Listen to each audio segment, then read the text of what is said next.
Hey friends, it's Laura with Laura's Handmade Haven. Welcome back. I'm so glad you joined me today. We are wrapping up our Happy Hour Quilt series. If this is the first video that you've seen in this series, you need to go way back in the playlist and learn where this design came from, how we got it to this point, and make sure you download your free pattern so you can make one of your very own. And if nothing else, make sure you download the cocktail guide because, come on, you can always use a cocktail or a mocktail, and that link is down below in the description box for this video. All right, so what we're gonna do today to wrap up and finish up our happy hour quilt, we have several things to do. First of all, I'm gonna cut to some clips of the quilting because I did record portions of that for you, just so you can kind of see a couple simple designs that I used to finish this quilt up and get it quilted. After we talk about the quilting, we're going to come back to the cutting table right here. We're going to trim up our quilt, talk about the binding and the sleeve, and then we're going to get all of it put together, and then you're going to be able to see the full reveal at the end of this video. So let's skip to some quilting first.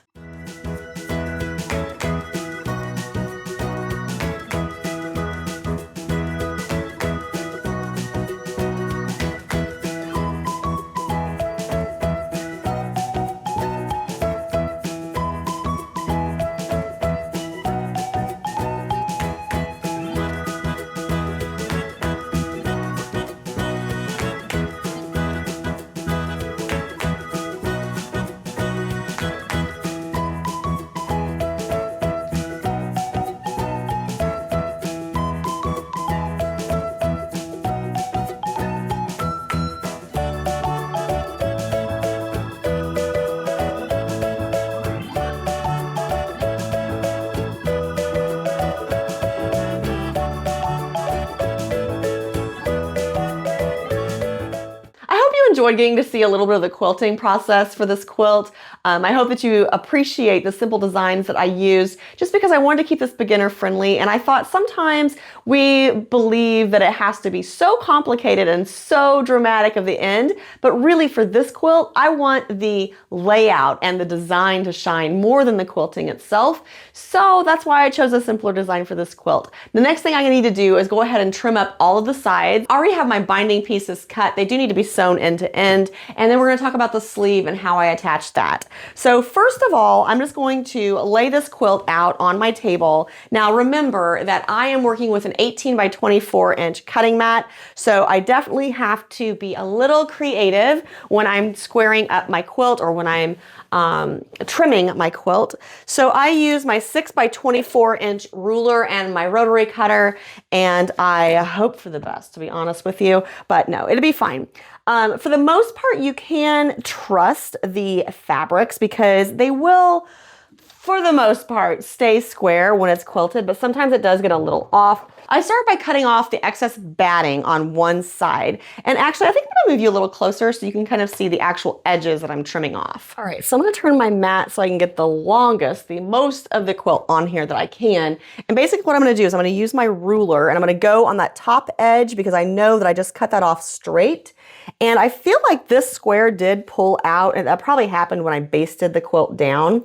I have found that sometimes I will actually trim off a little bit of the outer border just to make sure my quilt is good and square. So I'm using this top line to make sure this corner is square.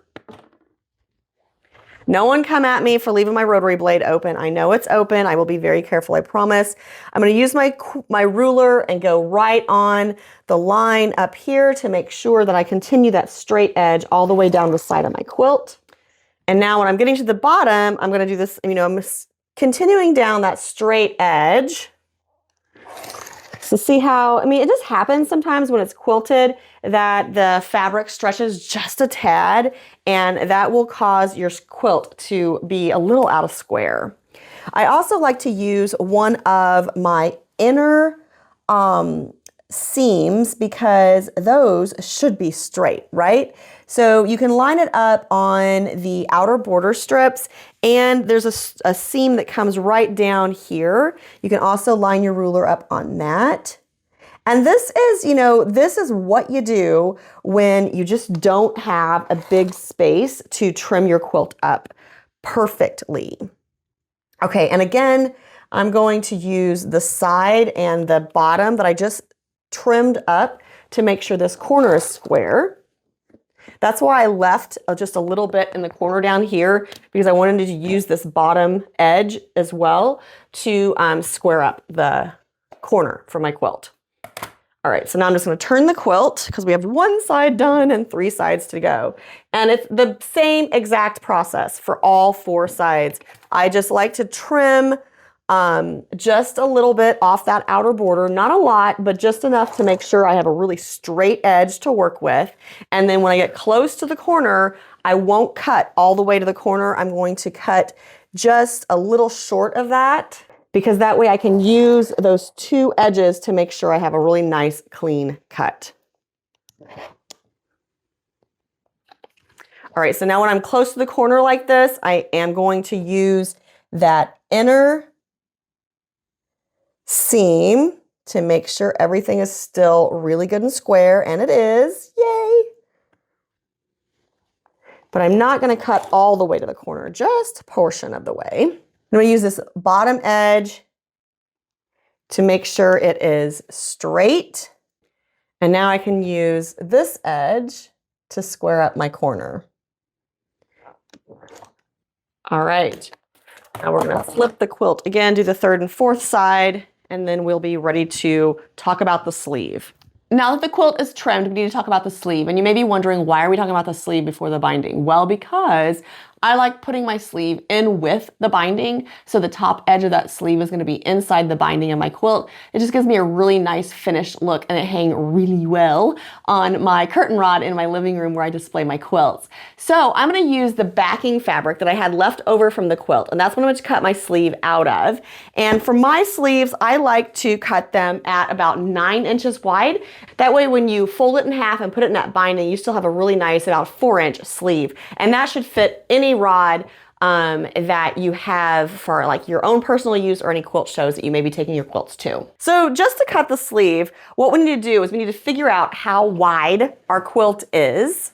So dealing with an 18 by 24 inch mat, I am going to fold my quilt into quarters, and I'm just going to measure that out. And it's basically 14 and a half. So 14 and a half, so 28, 56, 58 inches wide.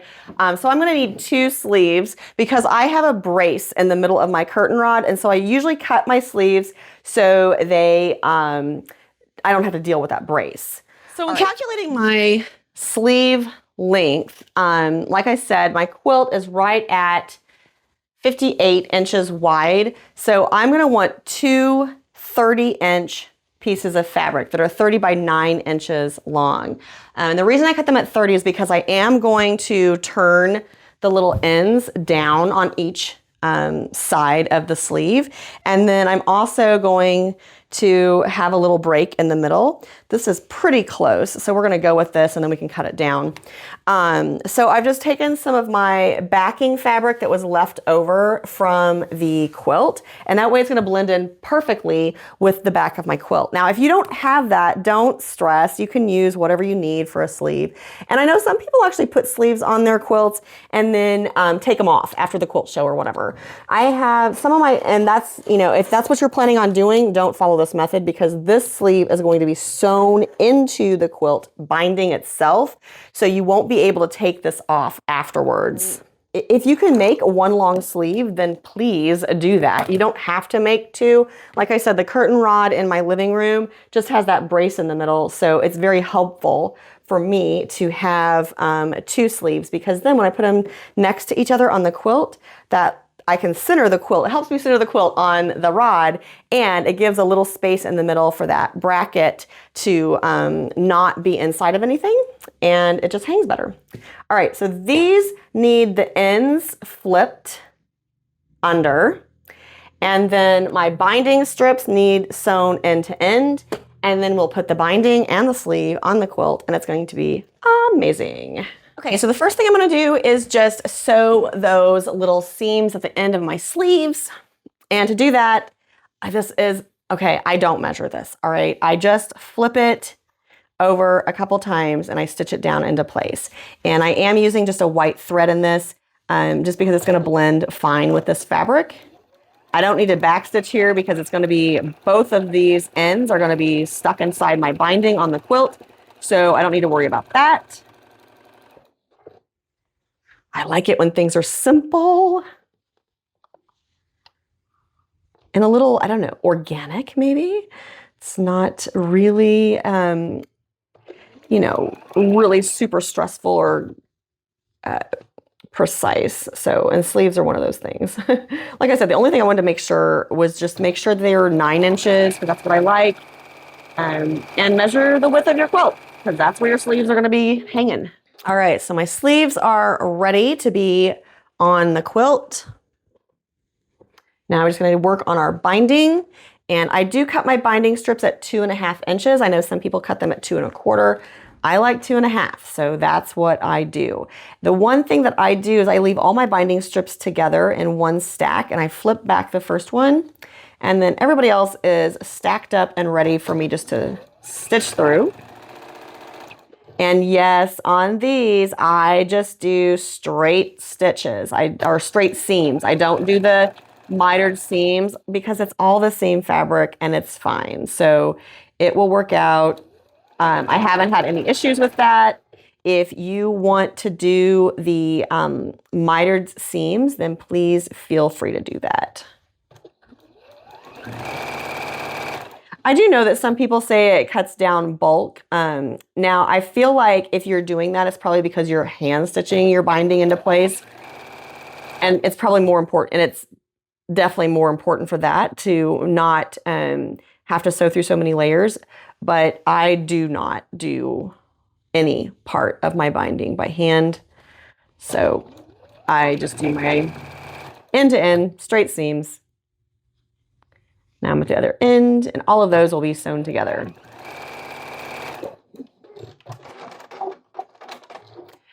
Okay, so I used to also take a lot of time to press these little strips in half at the ironing board, and then I would make sure everything was perfectly fine. I stopped doing that about, I don't know, 3 years ago, because I found that I can hold the edges together. I don't need to press those into place. I haven't had any issues with that. So, you know, the one thing I will do is I will press my sleeves in half, because they do kind of need to be, it's just bigger. It's just a bigger piece of fabric. Before we start attaching our binding, we want to take care of our sleeve. So we're going to find the top of our quilt and pin our sleeve into place. So I usually start about 1/2 inch from the edge, and I just put a few pins in along the way with our little heads pointing up. And I leave the heads kind of off the edge just because it makes it easier to grab.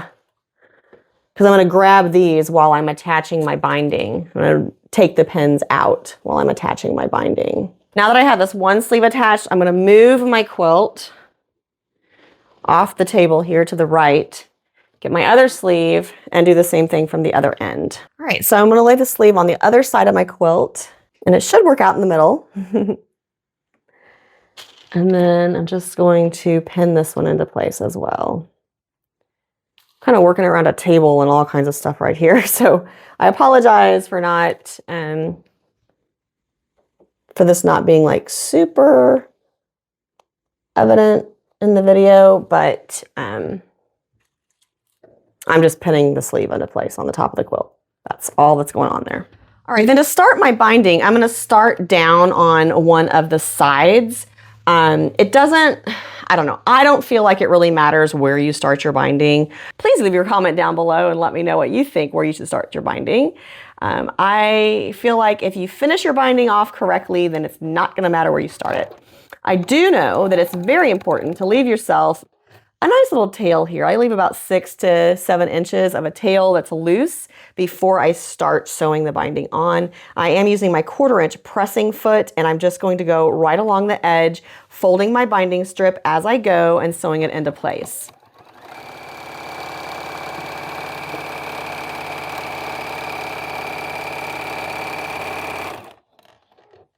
And this is why you want to start a little bit in from the edge with that sleeve, because you don't want to catch it.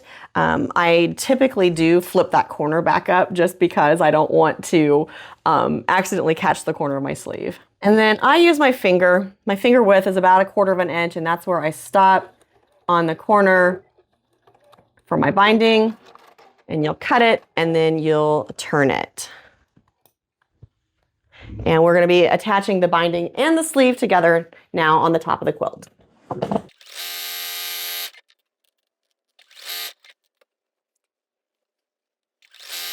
All right, so I'm going to stop right here because I need to join the ends of my binding together. And there are different ways to do this. This is one way that I do this. It just depends on the quilt and the binding and if I'm doing straight stitches or straight seams or mitered seams. But what I like to do is I take both ends and I get them stretched out. And I will use a pin just to hold that. And now I'm going to take the other end and stretch it to meet it. And using my thumbnail, just put another crease in that. So I know those will go together perfectly right there, right? So now I'm just going to take that pin out. I have my little finger presses, my thumbnail presses in there. And I can take these and flip my quilt up. Line those two lines up, and that is my stitch line. So I'm just going to stitch right across where I used my thumbnail to press.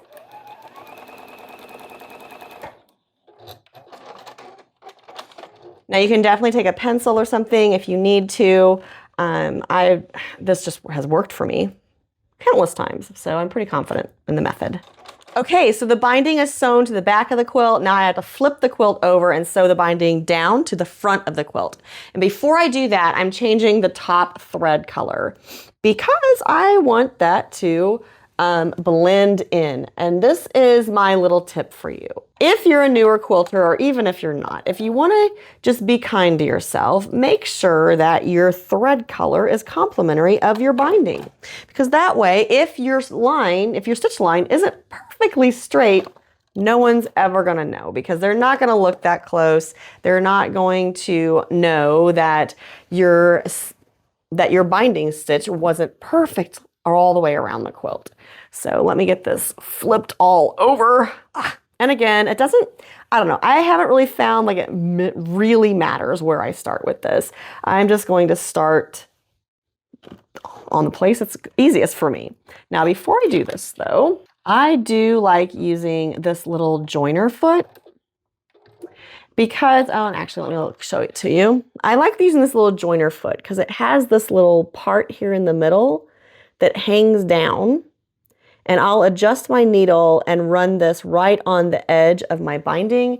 And that way it will keep my stitch somewhat consistent if I use it correctly. But sometimes that doesn't happen. I'll just be honest.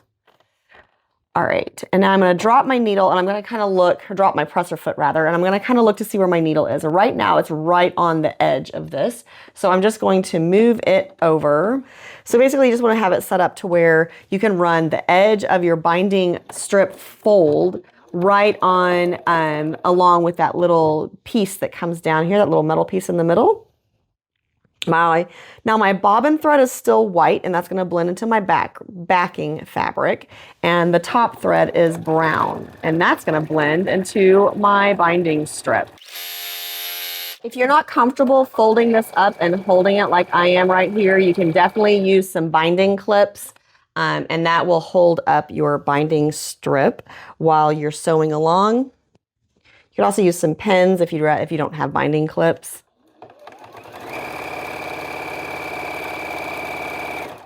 Now, when we get to this corner, what you want to do is you want to go ahead and tuck this in. And then I like to grab either my stiletto or a pin or something to kind of hold this down, just so the little middle metal plate, the metal piece here in the middle of your foot doesn't get caught on anything. So I'm just going to hold this down into place while we're stitching on down here. Saves your fingers too. Now we're going to turn it and continue up the next side. Now if you want to put a little back stitch in there, you can. If you want to go down that little mitered corner, you can. I think some quilt shows will actually check for that to see if you sew down the mitered corner on your binding. Just watch your sleeve up here. that you don't get it caught in your binding. You might want to take a pin and pin it into place, or just make sure you're folding it so you don't catch your sleeve in your binding in this corner.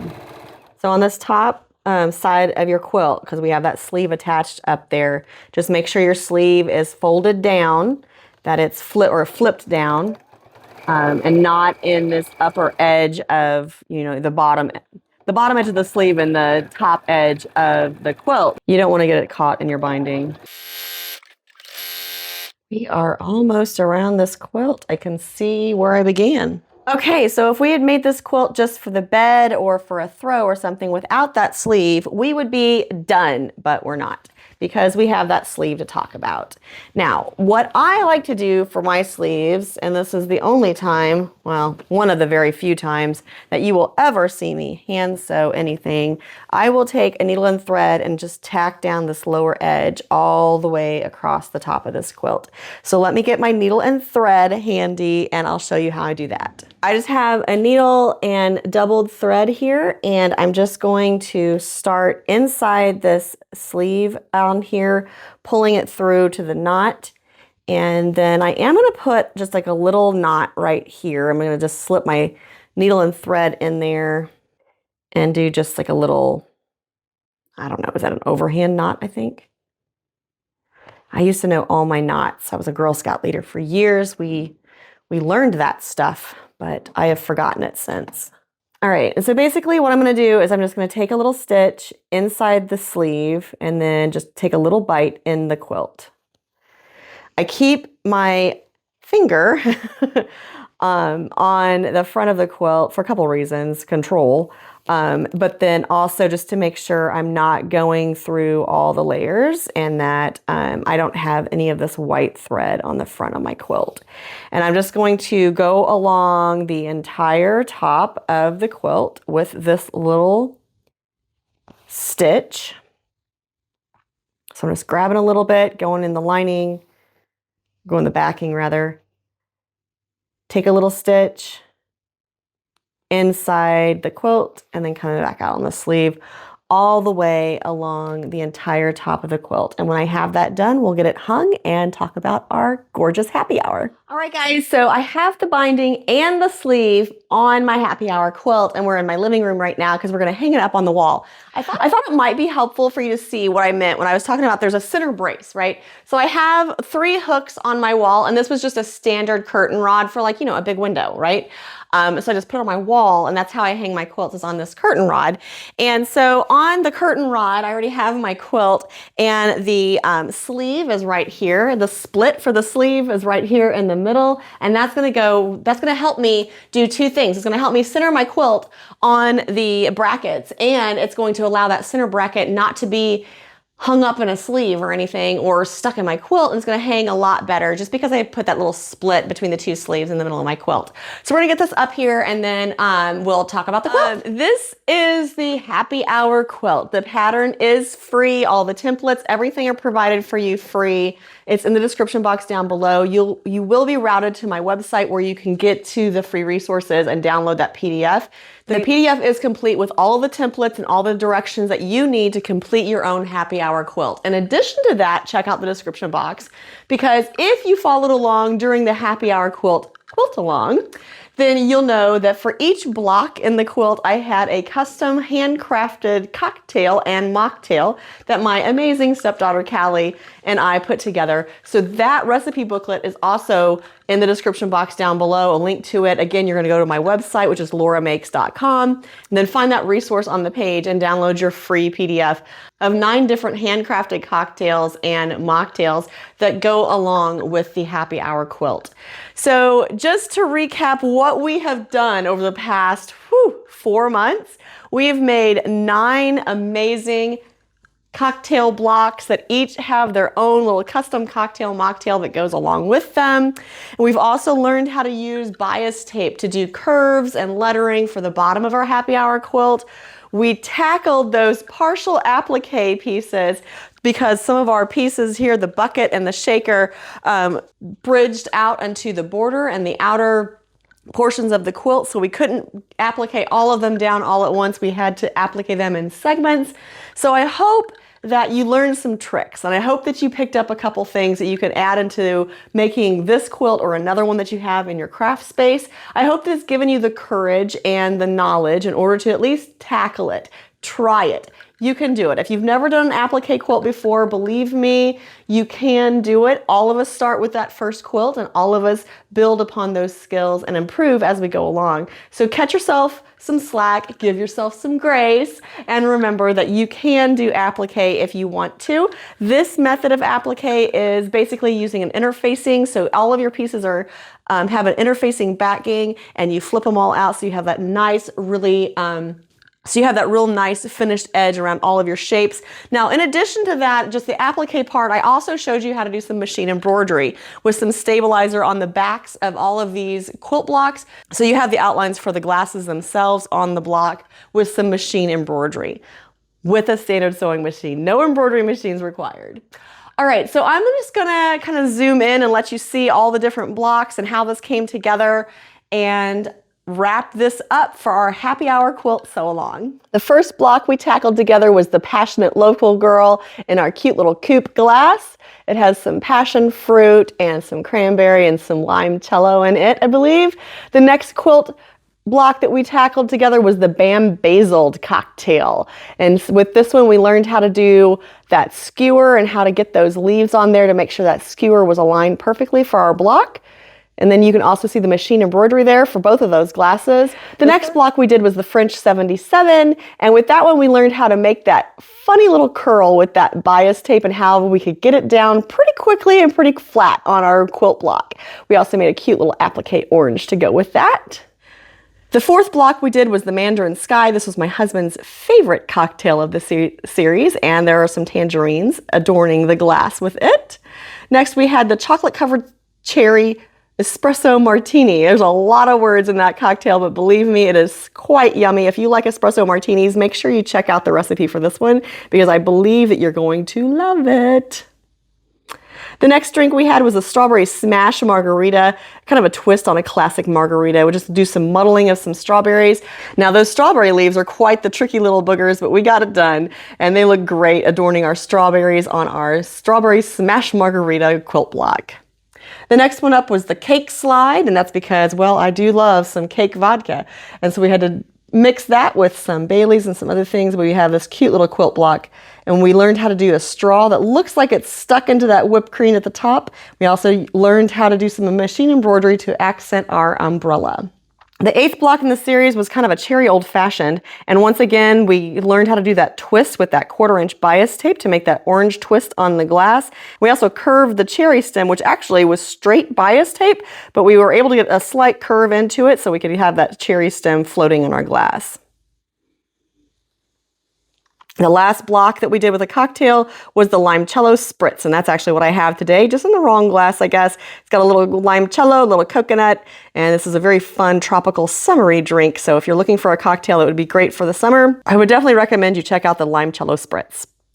At the bottom of the quilt, we had a couple different things going on. We have our bucket of ice and our tongs, and we learned how to layer those ice cubes and how to applique just partial pieces down, and then we can go back and finish later. And then came along our happy hour lettering. And I know some of you probably tuned out at that point, but I promise you, if you try it, it is going to work. You are going to be able to do it. Just give yourself a little patience and a little grace, and you can definitely get that 1/2 inch bias tape to curve even into that tricky O.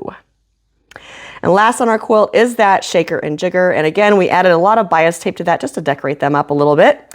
And then we did some partial applique because once again, they overlapped into the borders, the outer borders. So we had to do a little bit at a time, but we did get that done together. Oh, at the top of the quilt, I forgot to mention, we do have our beautiful applique stars.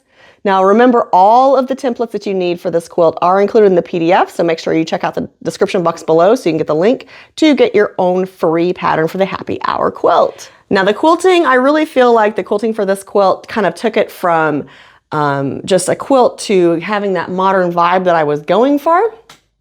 I really do like those interlocking squares and just the meander in the little cubbies that the cocktails are sitting in. I do hope you guys enjoyed the happy hour quilt sew along. I hope you liked seeing all the tips and tricks that I shared with each block that we developed, each piece of the puzzle of the quilt. I do appreciate all of the comments and suggestions that I received along the way. I love hearing from you all, so please leave me a comment here and let me know what you think of the end result of our happy hour quilt. Thank you once again to Benartex for supplying all the fabrics for this quilt. I love the cotton shot fabrics so much. They are just gorgeous, and they gave such a wonderful look and movement to all of my drinks and the outer borders and everything. I mean, it was gorgeous fabric. So check out So if you're looking for a not quite solid, check out Benartex cotton shot fabric because it may give you the look you're going for. Until next time, find joy in all you do. Carve out some time for crafting and creating, and remember, it's always better when you make stuff up.